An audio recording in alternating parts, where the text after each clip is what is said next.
ভাই ব্যস্ত না থাকলে হাতে যদি একটু সময় থাকে স্ক্রিনে দেওয়া ভিডিওটা একটু দেখি, অনেক কিছু শিখতে ও জানতে পারবেন ইনশাআল্লাহ। ভিডিওটা একটু লাস্ট পর্যন্ত দেখি, ভালো লাগলে শেয়ার করবেন। এটা মৌলানা নামের কলঙ্ক।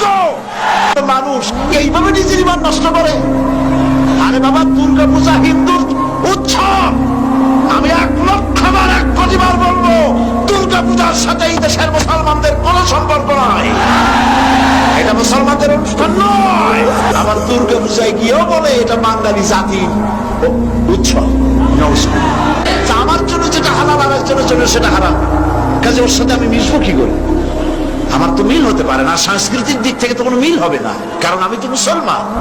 আর যারা মেলে মুসলমান নাম দিয়া, মুসলমান নিশ্চয়ই নয়, মুনাফিক। এগুলা কি? নিঃসন্দেহে মুনাফিক, কাফেরের চাইতে নিকৃষ্ট।